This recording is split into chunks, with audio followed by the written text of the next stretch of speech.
All right.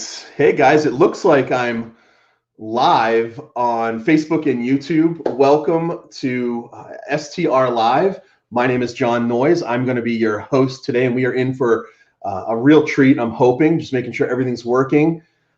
You found us today at the beginning of, well, at least me today, at the beginning of a four-part live video series, titling it Culture of Confusion, where we'll be having one guest on per month to talk about a different issue. We're talking issues like homosexuality, critical theory, critical race theory, politics, and today we're kicking it all off talking about truth.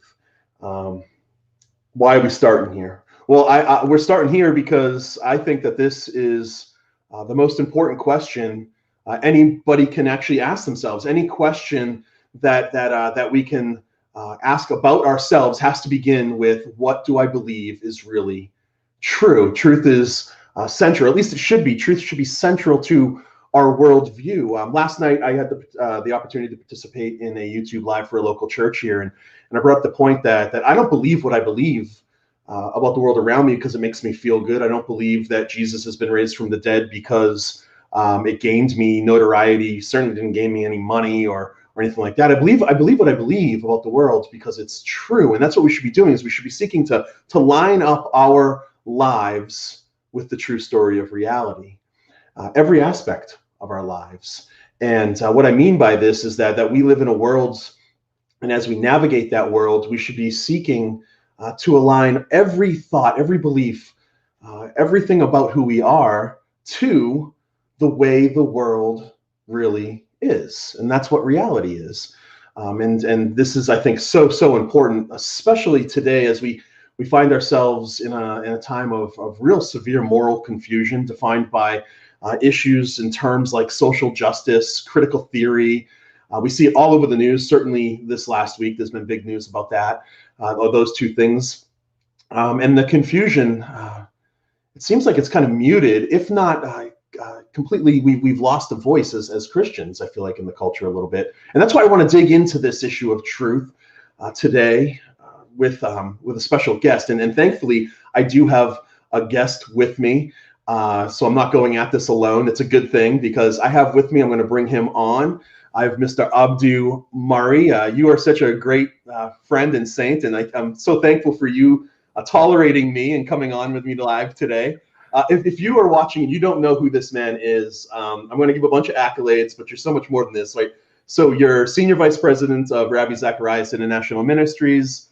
You're an international speaker. I mean, you're sought after. I think you travel like 200 days a year or something. Yeah. Which is ridiculous. You're a trial attorney. Michigan law. Yep. So that's top 5. I mean, you're obviously pretty smart. I'm glad I have you with me. And also, but more importantly, more important than any of these things, you're the husband of one wife, which is good. And also, you are the father of 3 kids. Teenagers. Yep. Well, one's almost a teenager. One's on the verge. She's tween. That's amazing. And thank you so much for coming on with us. Thank you for taking time away from your family. Well, John, it's a great pleasure. It's always fun talking with you as well. So thanks for having me on. Yeah. So you've I mentioned that I think I mentioned that you've authored a handful of books. I think 4 or 5 now. All of them are phenomenal, and central to our conversation today is a book that came out in 2018 by Zondervan, Saving Truth. And I love the tagline. It's finding meaning and clarity in a post-truth world. And we're going to dig into that book a little bit. But before we do, I'd love just to hear your backgrounds. You didn't grow up in a typical Christian home. So I'd love to hear your story, and specifically how the pursuit of honest truth has changed you as a man. Yeah, thanks, John. You know, not only did I not grow up in a typical Christian home, I didn't grow up in an atypical Christian home. I didn't grow up in a Christian home at all. I was raised as a Muslim for most of my life until the age of 27, when something funny happened on the way to the mosque, as they say sometimes. I was raised in the Detroit, Michigan area, where there's a very large Muslim population there, but the suburb of Detroit I grew up in actually wasn't very diverse. It's very diverse now. I mean, there were some Arab families here and there, and a few Indians, a couple speckles of different darker skins throughout the area. But for the most part, it was a pretty homogeneously white area and largely nominally Christian. Which meant that back then, in the 80s and the 90s, it was fashionable to say you were a Christian, even if you didn't really mean it. It meant you weren't an atheist. That's all it meant. Well, I thought, I was a Muslim, and it's not fashionable to say you're a Muslim and not really mean it. You all usually do mean it, of various degrees. There's various ways in which you mean it. But I took it very seriously, Islam. And I took it upon myself because I believed that people should believe true things and not false things. Is that I wanted to show people how Christianity and every other thing that wasn't Islam was false and how Islam was true. So I engaged in lots of conversations with folks on the truth of Islam and the falsity of their belief system. I was an equal opportunity faith knocker outer. It wasn't just Christians I was going after, just that Christians were sort of low-hanging fruit. So I would do it very conversationally, and what I would do is I would engage in conversations by asking a question at some point, some form of this question, which was, why are you a Christian? Or if you were a Jew, why are you a Jew? If you were a Hindu, why are you a Hindu? But really it was, why are you a Christian? Because again, those were the most abundant people I could actually have these conversations with. And oftentimes the answer was, I don't know, I was raised as a Presbyterian, or we go to that Presbyterian church down the street. So I guess I'm a Presbyterian. And they actually answer with this sort of slight lilt in their voice, which suggested it was a question, not really an answer. So I was thinking, are you sure you're a Christian? Because I'm not even sure you know. And then I would ask them, well, why? You told me how you're a Christian, but why are you a Christian? What are the good reasons to be a Christian? And most of the time they had no response to what I was saying.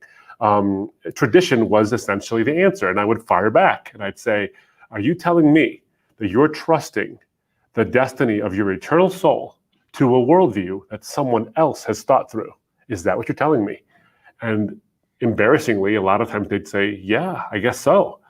So I'd say, well, here's 15 reasons why you're wrong. I've thought it through for you, even though you haven't. Here's my thoughts on this. And here's a bunch of reasons why you're wrong. So along the way, I was good at this. And I got people to reconsider their faith in Christianity, if they had even a real faith at all. Some folks were beginning to read the Quran and practice Ramadan and do all kind of stuff. But along the way, there were some Christians who actually knew what they were talking about. Yeah. And they not only had responses to my objections, but they had a few objections of their own that I had to respond to. And I found them terribly annoying because I'm a debater at heart. I'm not a quarreler. I don't like to quarrel, but I do like to engage in argument and debate. Yeah. And these folks weren't easy pushes. So I found that annoying. So I had to find myself in comparative religion courses and reading all I could on Christianity usually. I mean, I was studying other worldviews as well, but Christianity specifically because I wanted to show these people that their faith in Christ was misplaced. It was well-meaning but wrong-headed. But I began to see, to make a long story just a little longer, I suppose, I began to see that Christianity had a historical basis to it, that the Bible we have today is with 99% surety what the apostles wrote in the beginning. And I began to see something, that it was philosophically tenable, that it was theologically powerful, and that it was existentially relevant to my life. And over the course of some time, as the evidence began to mount, there became a time when I didn't want it to be strong. And I had to wrestle with that for quite some time. And because of that, it took me 9 years to commit my life to Christ. After a severe struggle. And I think the statistics are the average Muslim who comes to faith in Christ, it takes them between 5 and 7 years to come to faith of steady witness. Well, it took me almost twice that, because I guess I'm twice as stubborn as the next guy. But part of it is that you want to make sure you're right. When you change your worldview, you're not just changing an opinion, you're changing a conviction. And when you change your convictions, you change who you are. Yeah. And I did not want to change who I was unless I was sure I was right about what I was changing to. And so that's why it took those 9 long years. But over the course of that time, I committed my life to Christ, and I knew I wouldn't be able to shut up about it. So I became an advocate. I was sort of a natural born advocate, as one of the reasons why I'm a trial lawyer. but I became an advocate for the cause of Christ and defense of the Christian faith. Apologetics played such a huge role in my coming to faith, is that God knew how I was built. And I do care about the emotional aspect of things, but a big part of me is rationally seeking out answers to my deep questions and marshaling evidence, forming an argument, and then making the best choice I can on the evidence available. And God knew that about me, and so he brought people my way, and he brought material my way that got me seeking the truth and seeing that Christianity isn't just intellectually defensible, but it also matters in your heart. Let me sum up that last bit, because you can see the intellectual and the emotional threads coming together. Many of your viewers will recognize the phrase Allahu Akbar. And usually when you hear it on the news, it's given in a bad connotation. Someone blows something up, after they say Allahu Akbar, it's this Muslim phrase. Well, the reality is most Muslims don't say this as a terrorist chant or as a, death to America kind of thing. They don't do that.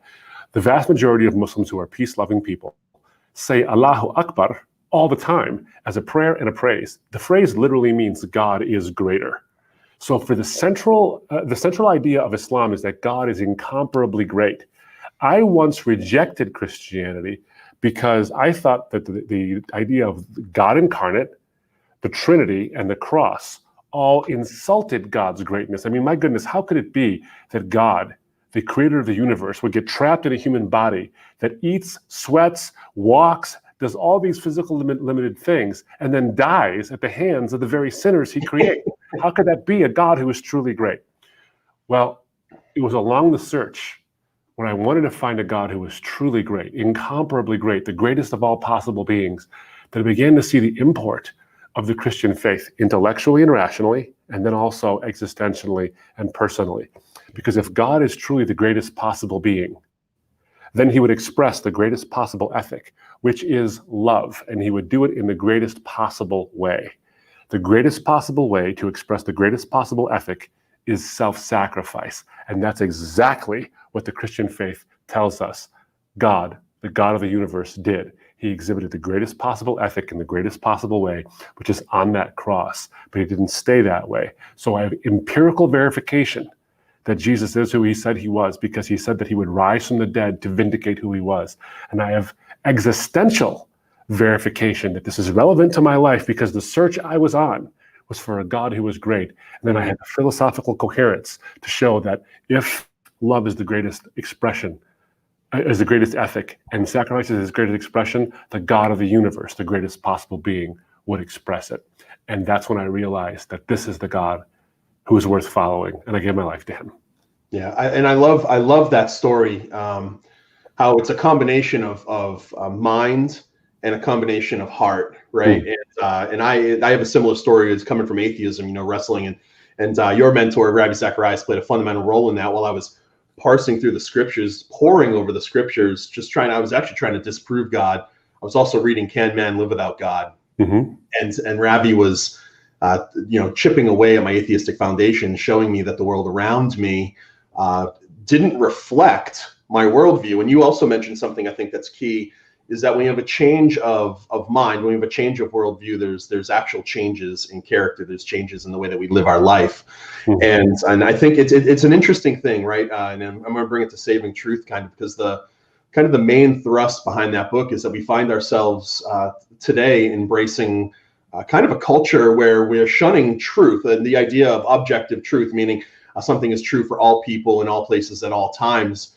And it seems like the only sin that's out there is certainty, and we've lost our kind of thirst or even desire for truth. That desire, that thirst that you had as a young Muslim, chasing after something that was costly. I mean, your shift in worldviews didn't. I'm sure it wasn't easy. The reason why it took 9 years is because it's not just a mental assent, but there's relational cost to what you went through. And oh yeah. It happens with everybody at some point. I'm sure, John, if you were to tell us your story, there'd be the emotional costs you would tell us too. It's not just the rational. There's always some kind of a cost, whether it's I don't want to give my life to this because I'll have to give up X, Y, and Z, or these people might not approve of what I've done, or the community I've built around me is now going to shun me. Everyone pays a cost. I could rattle off right now off the top of my head at least 3 main atheistic thinkers who would tell you that the reason that they remained atheists was not because the evidence against God or was so great, or that the lack of evidence for God was so glaringly there by its omission, but because of their desire. That's and right. Because of the lifestyle they chose. Now, that doesn't mean everybody does that, but it does mean that at some point, everyone has to wrestle with this reality, which is why I do think we're in the mess we're in right now. If I were to take a look at my own story, I would say, why did it take 9 years? Yeah. Well, the reason it took 9 years was not because the answers were hard to find. It's because the answers were hard to accept. The answers were very easy to find. I found sufficient answers to allow me to make a decision for Christ. So you don't have all the answers, and we're not going to have all the answers this side of heaven. In fact, I don't even want all the answers this side of heaven. I have an eternity to look forward to keep learning. If I knew everything now, I'd be God, and I don't want to be God. But I found sufficient answers within 2 years. The reason why it took 7 more years to become a Christian was because my preference was to remain a Muslim, even though the truth was telling me I could no longer do that. Yeah, and I remember reading in Saving Truth, you say the truth wasn't hard to find, it's hard to embrace. Yeah. And I thought that's such a powerful statement. And coming from atheism to Christianity, I experienced that same thing, not in the same way that I think that you did. I didn't struggle quite as much. But we've talked a lot about truth. I'd kind of like to add just kind of a concrete definition of what is truth and why it's important to our conversation as we roll in to looking at a culture that's defined by confusion. So what is truth? Well, truth is simply, in the most obvious sense of it, or the most straightforward sense, I should say, is that which conforms to reality. There are different modes of understanding reality. There are philosophical realities. There are scientific, there are physical realities. There are other kinds of ways of knowing the full orb of reality. But truth is that which conforms to reality in a coherent and a cohesive way. So if we look at the correspondence theory, correspondence theory of truth is simply that does a certain claim correspond to the way reality actually is. So if I were to make a claim of the shape of the Earth and I were to say that it was pyramidal, that would not conform to reality, because we can verify through objective means that the Earth is spheroid. It's actually a ball. Yeah. And so my claim would be falsifiable because it would not correspond to reality. But if I were to also make a claim about something, and that claim might be testable and verified, and I make another claim that goes along with it, now the question is, do those two claims make sense together? So my classic example on this one is the claim, for example, that human beings have objective moral value in and of ourselves as human beings. That's a claim. And I think we can verify that various ways, philosophically. But let's couple that human beings have an objective moral value to us, irrespective of human opinion. Okay, that's a claim I agree with. But let's say I make the claim alongside the other claim that we got here by accident. There was no prevision to us at all. Okay, they're both verifiable. I can verify one or I can falsify them. But the question now is, let's say I hold A to be true. Human beings have inherent moral value. But I also hold B to be true. We are here by accident. Well, how can it be that human beings have an inherent moral value if our entire existence is accidental? We cannot have a moral value absent human opinion, because there is nothing higher than human opinion in an atheistic, naturalistic framework. So you see, the problem is that though both claims in and of themselves are reasonable claims to make, as long as we can verify them, they aren't reasonable to make together. They're not cohesive. You can't have objective human value if we're here by accident, if there's no prevision to us at all. So you have correspondence theory of truth, which says that what you believe conforms to reality, and the coherence theory of truth, which is that any claims you make have to make sense together. And I think the Christian faith makes correspondingly true and coherently true claims. Yeah, there's so much there to unpack. It's unbelievable. So I follow Tim Keller on Twitter, and he tweeted out this thing this last week on September 4th. He said, two seemingly contradictory currents mark our society. There's a denunciation of all claims of absolute truth. Number two, yet there's also a fanaticism in which one position or group is absolutely right, nothing is ambiguous, and divergent views should be destroyed. And what you just did is you described like what truth is and how we can know truth. And what I'd like to know is, well, oh man, so I don't think people hold consciously and on purpose two contradictory claims, right? I mean, our nature would want to reconcile those things the way that we're made. Yeah. So what's changed in our culture? What about truth has changed in our culture that's led to this confusion? Like the way that you just explained what truth is and how we can come to know truth seems pretty clear to me. Yeah. So what's going on? Yeah. Well, it's funny because I look at Keller's statement, and I think that he is hitting something very, very close to really the heart of what's going on in culture today. And as I put it in the book, it's that we're living in a post-truth culture. Now, I didn't coin that phrase. Oxford English Dictionaries coins that phrase. Sorry, I shouldn't say they coined it. They named the word post-truth as the word of the year in 2016, because though the word was coined in 1992, I believe, it was used 2,000 times more in the year 2016 than in the previous years combined. Now, what does it mean? What does it mean to say that we're post-truth? Now, this is very important because we have to be very careful here about our distinctions. It's not postmodern. See, postmodernism rejected the idea that there is such a thing as absolute truth. And yes, some folks in our world today still reject the idea that there is absolute truth. And of course, all the great thinkers down through the centuries, and of course now the decades, and now of course the apologists of our time, Greg Koukl, folks you work with, you, John, others as well, have so eloquently put it that to reject absolute truth absolutely is to engage in a self-defeating enterprise. The minute you say there's no such thing as absolute truth, or objective truth is the better term, that's the minute you actually have posited an objective truth. And if it's objectively true, what you just said, then what you just said is actually false. If it's false, then you shouldn't have said it. And if it's true, then it's not true. So no matter what you do, it's objectively incoherent.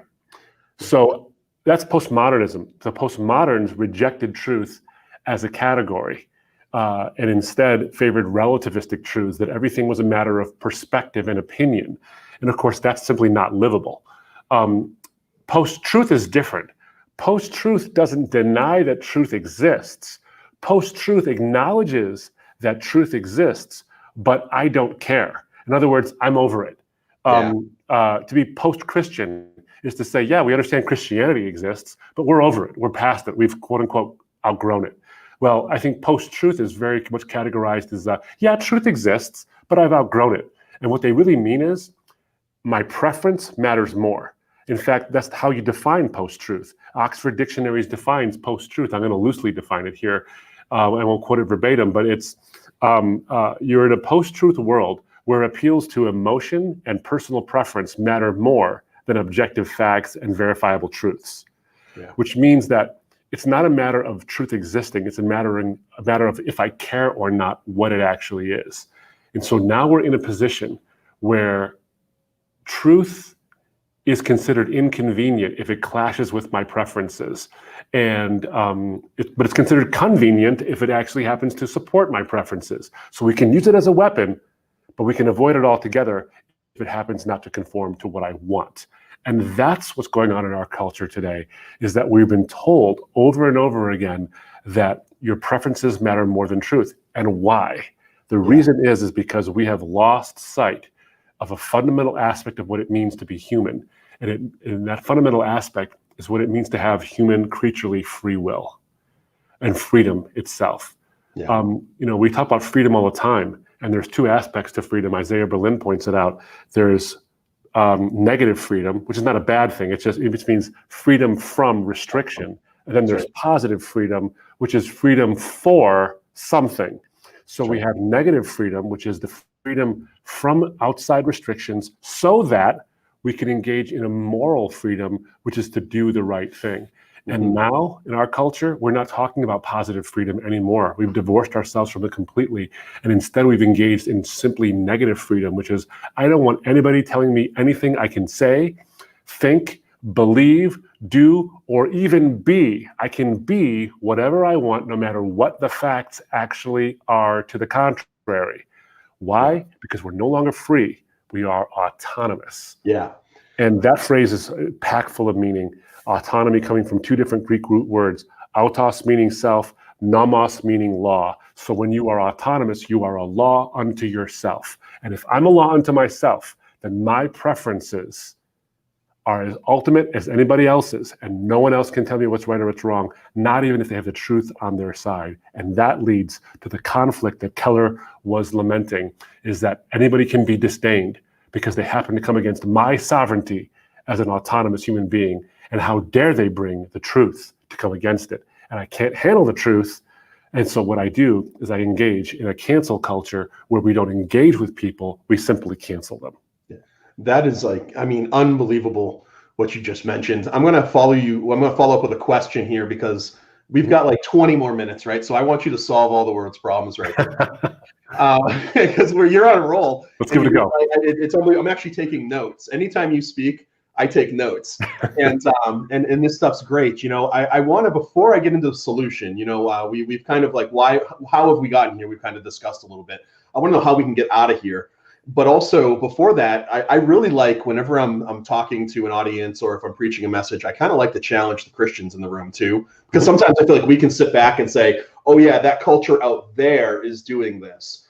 But I think Christians have played a role in contributing to a culture of confusion too, and I'd love to know, like, how do you think that they've contributed to this culture, and then we'll go from there. How can we get out of the culture? So how have Christians contributed to this? Well, they definitely have, and it's a sad thing. I mean, one way in which we've contributed is that we have, and sometimes it's born out of a zeal to do the right thing, or to see a falsehood portrayed, whether it's on social media or the mainstream media or whatever it might be, and then gets our dander so worked up that we have to posit the counter narrative as soon as possible and as fast as possible.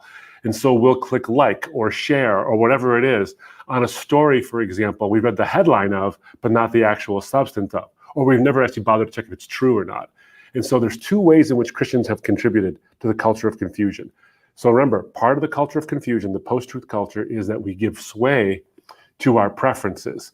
And in one sense, Christians have compromised on the very difficult passages of the Bible.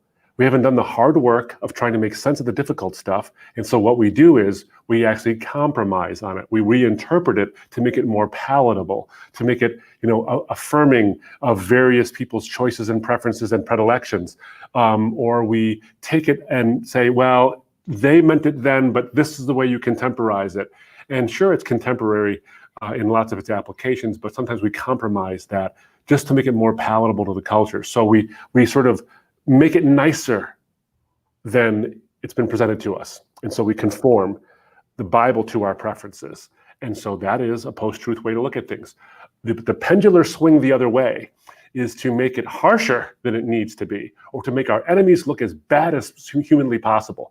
I think about the way in which in 2015, after the Obergefell decision happened, and the United States Supreme Court legalized same-sex marriage, there was a story going around that gay activists had used the Obergefell decision of the Supreme Court as precedent to try to get the Bible banned as hate speech. And I got so many people tweeting about it and writing about it and all these things, and I was like, this can't be true. That can't be right. So it took me 3 minutes. John, that's a commercial break. I know. Commercial breaks worth of research to find out it wasn't true. What happened was a gay man had sued two Christian publishers over their publication of the Bible, but he didn't want to get it banned. What he wanted to do was get it retranslated so that it would be homosexual sex affirming. Yeah. And the case was thrown out within 30 days, I believe it was, as frivolous. Now, what's interesting was this case wasn't even brought after Obergefell. It was brought 7 years before Obergefell. And yet it was Christians who were circulating the story as if it was true. We have to do better than that, because the world is spiraling in a post-truth spiral. And if we're ever going to moor it back and stop it from its spin, is we have to moor it to the truth. And if we're not ready to espouse the truth quicker, or I should say more readily and more deliberately than the culture, then we are contributing to the very culture we're despising, or becoming just like them. Yeah.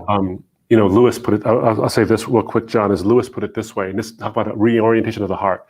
He said, supposing you were to read a story of some atrocity that occurred by enemies, by people you don't like, and then you were later to find out that the story wasn't quite as bad as you were led to believe. They weren't quite as dastardly. He says, what is your first reaction? Is your reaction to say, thank God, not even they are as bad as that? Or are you disappointed?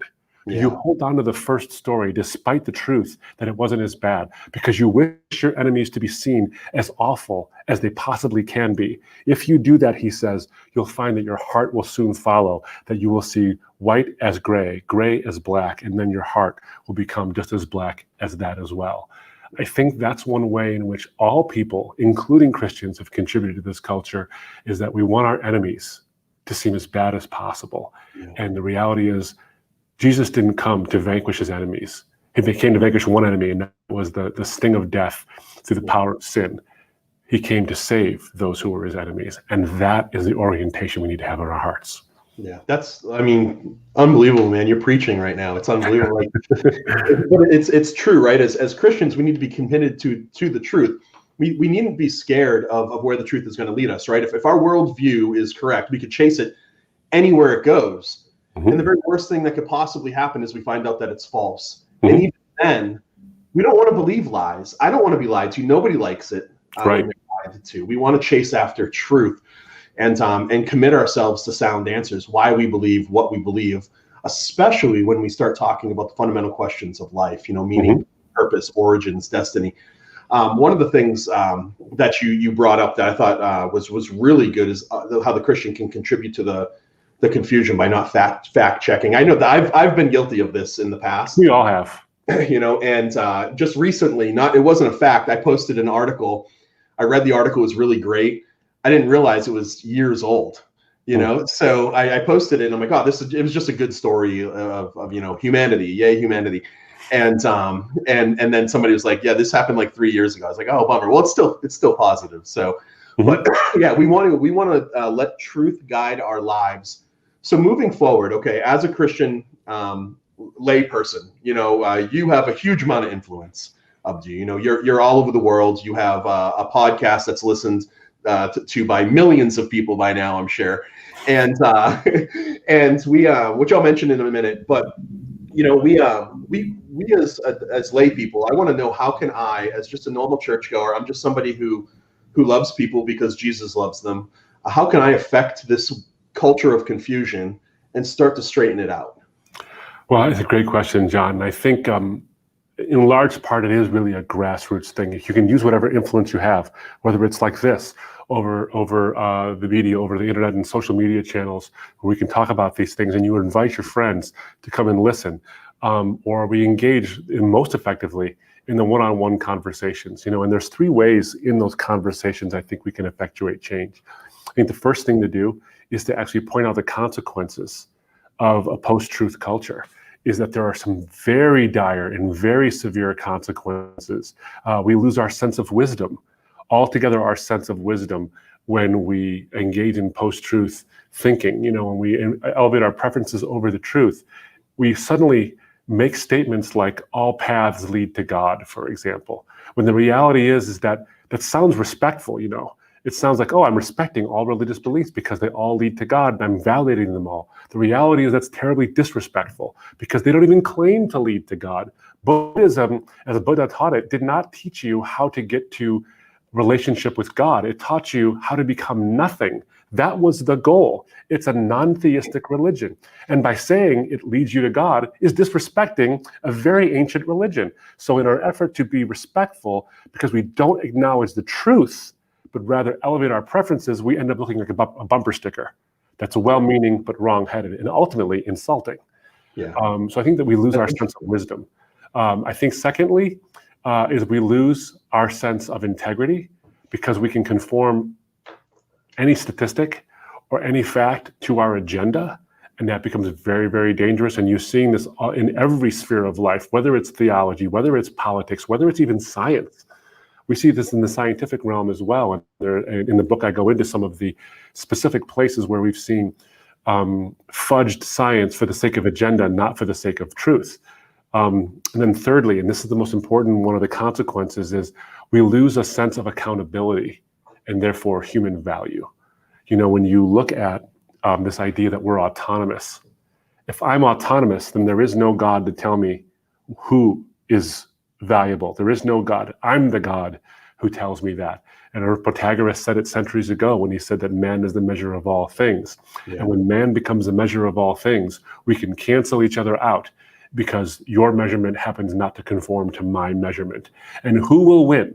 Who will win when truth is subordinated to my preferences? And I'm autonomous and you're autonomous. Who's going to win in that battle? It will not be the one with truth on his side or her side, because truth is relegated now to the bottom shelf. The one who wins the battle will be the one with power, the one with the most microphones or the one with the biggest guns. And we're beginning to see that in our day. What is the cancel culture other than the post-truth world working itself out to cancel people because the microphones are bigger or the guns happen to be larger? Yeah. That's what cancel culture is all about. It's interesting on this regard. You know, you said earlier it's a very dangerous. You said we shouldn't be giving sway to our preferences, and when we start doing that, we get into a very dangerous place. Mm-hmm. And I feel like for a long time, the culture we've kind of dealt with this on a local level, right? Though that person over there is living by their preferences, and now what's happening is I think we're seeing this rise to the cultural level where now groups of people are being swayed by their preferences, and we're seeing the logical outworking of this. It's hitting our streets, and now the Christian community is kind of, at least in my local context here, I also pastor a small church. Mm-hmm. Like my church is thinking, oh my gosh, how do I deal with this? And these points that you're giving are unbelievable. And you had a third, I think. Do you remember? And so the last way I think that we can actually, once you point out the consequences, including this lack of accountability and human value, is you can appeal to people's real sense of human value and actually get them to love the truth once more. And here's where it is that people often think of the Bible as a freedom restricting book.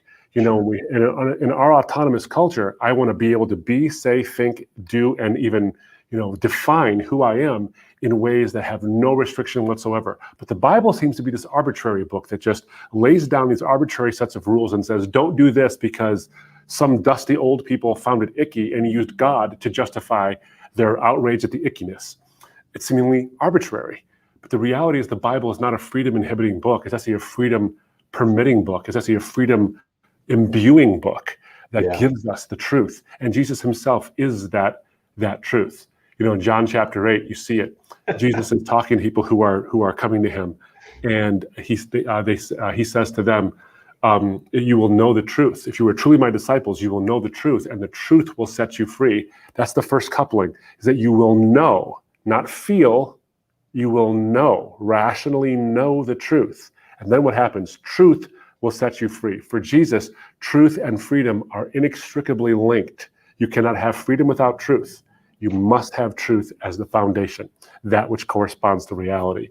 Now, their response to him is hilarious because they actually say, we are children of Abraham and have never been enslaved to anyone. How is it you say we become free? Now, that's hilarious because they spent 400 years in captivity as slaves to Egypt, and they celebrate the freedom of that every year at the Passover. And they're saying this while they're under Roman occupation. So the preferences they have to dispute with Jesus overrode their well-acknowledged, time-tested belief that they had been enslaved to someone. Now, Jesus turns it on its head, and he says, basically, very, verily, verily, I tell you, that whoever is a slave to sin is really the slave, and that the slave does not remain in the house forever, but the Son remains forever. So whomever the Son sets free will be free indeed. Jesus made an interesting coupling. He says, if you know the truth sets you free. If you know the Son sets you free. If the truth sets you free and the Son sets you free, he's saying the Son, meaning him, is the truth. Now, how I wrapped all this up is this way. I was at a major Ivy League university, and a young man come to the microphone and he said, I get the way you're saying the truth will set you free, but how is it that Jesus actually sets me free? I'm like, well, Jesus defines who you are. God defines who you are. And on a naturalistic framework, and even in a post-truth framework, you are merely the flotsam and jetsam of the universe. We've elevated ourselves to autonomy, but that autonomy is a fiction. It's nothing more than a momentary, what I saw in one movie, they said, life is like a mustard burp, momentarily tangy and then gone with the wind. And I think that our sense of autonomy is momentarily tangy and then gone with the wind. We're seeing that now in our day. So, but the Bible says you were made in God's image. There's an indelible mark of the divine on you. So you don't define who you are, and society does not define who you are. You don't have to look somewhere else to be understood. You can look to God to be understood. And because he says that about you, there is an inherent and intrinsic value in you. But there's also a purpose, and that purpose is to be in relationship with the divine. Now, we're super unhappy. No matter how much autonomy we give ourselves, all we end up being is unhappy. So I said to the young man, here's the freedom that Christ offers you. You and I have strayed from the purpose for which we were created. We were created for the purpose of communion with the creator of all things. What greater purpose could there possibly be? But we have verged from that. And Christ dies on a cross to pay the penalty you and I deserve for having verged from that. And then he rises from the dead to prove he was right. The freedom you have in Christ is this. True freedom is not the ability to do what you want in whatever way you want. True freedom is the ability to do what you want based on what you should, the moral law that comes from above, in accordance with what you are. And what you are is made in the image of the creator of all things. What greater freedom could there be than to realize your purpose and to realize your very nature? That's what Jesus offers to you and to me. He liked it because he saw something about the understanding of who he really is. If I could just quote one last thing, I think of Thomas Bracken's quotation in his poem, Not Understood. This world is full of angst, anxiety, and just rage now because we're talking past each other. We're in our violence of words.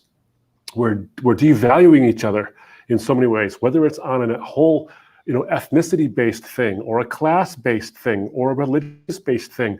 We simply don't understand each other anymore. And Thomas Bracken said, not understood, we move along asunder, our paths grow wider as the seasons creep. Along the years we marvel and we wonder why life is life, and then we fall asleep, not understood. Not understood how many cheerless hearts are breaking, how many noble spirits pass away. Not understood. Oh God, he says, that men would see a little clearer, or at least judge less harshly when they cannot see. Oh God, that men would draw a little nearer to one another, they would draw nearer to thee, and then be understood. Bracken is right.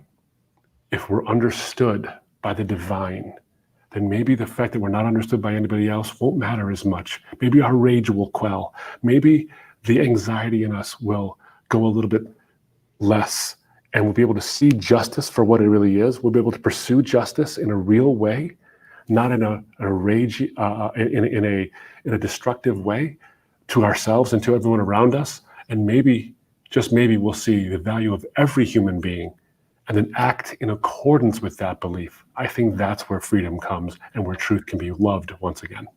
Yeah, I mean, unbelievable. I'm gonna leave it there because I couldn't sum it up any better. Thank you so much.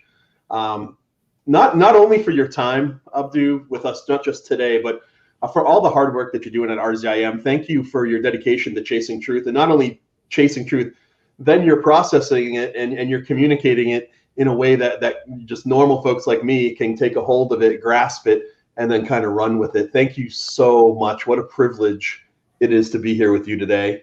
I want to remind our audience that you can all pick up Abdu Murray's books. I'm assuming on rzim.com. I know you can get them at Stand to Reason's website. Yep. .org. Yep. So rzim.org, str.org. Go there, order Saving Truth, certainly. But you also, next time we got to talk about your new book. Seeing Jesus from the East, which was co-authored with you and the late Rabbi Zacharias, your mentor.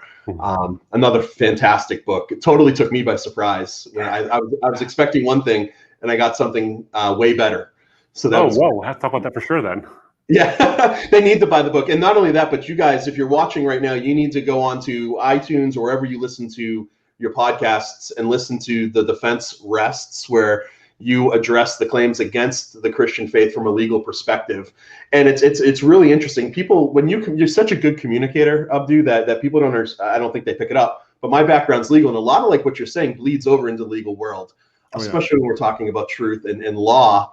And positive and negative laws and how they can affect us. But thank you a million times over. It's a true pleasure. And with that, guys, I'm John Noyes with Stand to Reason, Abdu Murray with Rabbi Zacharias International Ministries, and we will see you next time on our STR Live broadcast. Have a great day.